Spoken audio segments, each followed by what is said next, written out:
Yeah, good afternoon. Sunny afternoon here. Doing some more follow-up reports as we wrap up the harvest year. Today happens to be Halloween, October 31st.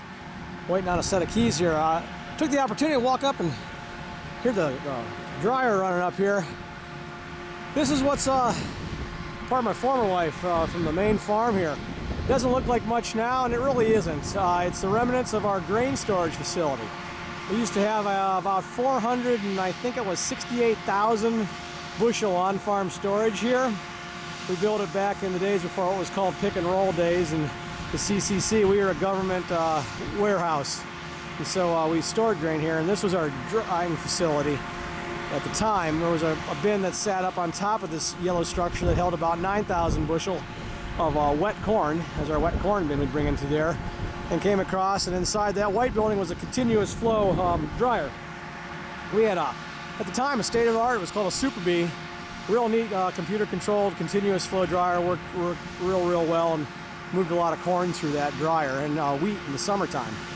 And behind it was the bin that it dumped into, and it had some great big fans on it. And at first we had an air blowing system, and then later we put in a bucket elevator for it.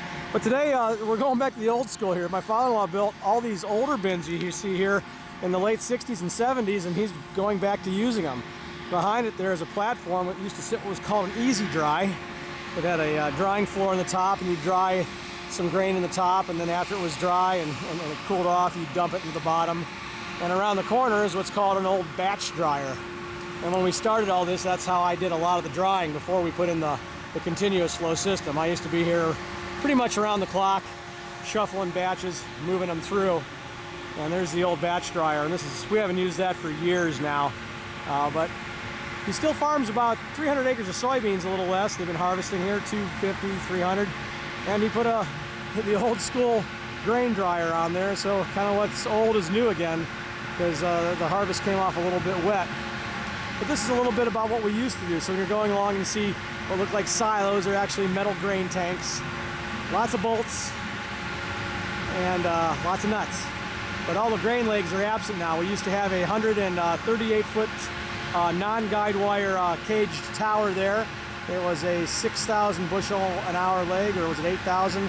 And then we had 4 other smaller legs, or 5 other smaller legs that serviced the different bins and things of that nature. And the white tall structure over there used to have an elevator sticking out of it too. And we had a small feed business. We had soybean meal and beet pulp and brewer's grain and various commodities and things like that. But as the farms kept going on the wayside and the other dairy farms kept buying direct, we just no longer were viable in that business and just kind of backed off on it. A lot of old grain dryer parts here, and just kind of in the process of cleaning out this area up here. But you can see here's the soybeans. They can unload out of the side of the bin here. It's real simple, real basic, and there's some really nice and warm air coming out of there. But I used to live over here. This is what I did. Here's an example of a grain dryer running. It's not cycling now, it doesn't sound like. It runs off natural gas. That roar you hear 2 things there. You hear the high-pitched whir, that's the fan, and there's a rumble underneath. That's the natural gas burner.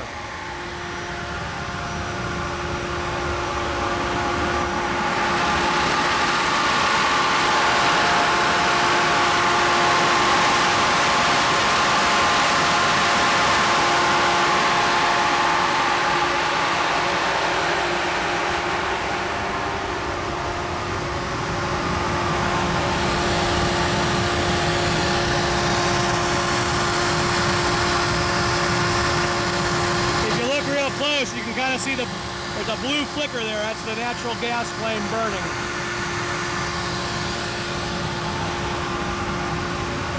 This is old technology. You're just kind of blowing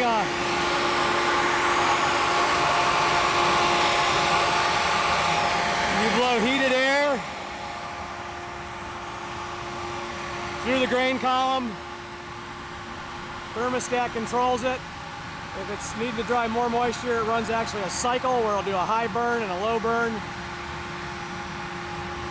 And you move the heated air through the grain column, goes up through, comes out the top, and it dries the grain. But this is the past at Mays Valley. I talk a lot about our diversified farm operation, and this is kind of represents what we used to do when we were in the grain business. Once again, Bill Backen, the Funzar from Mays Valley Farm Market and Winery saying thank you for stopping by.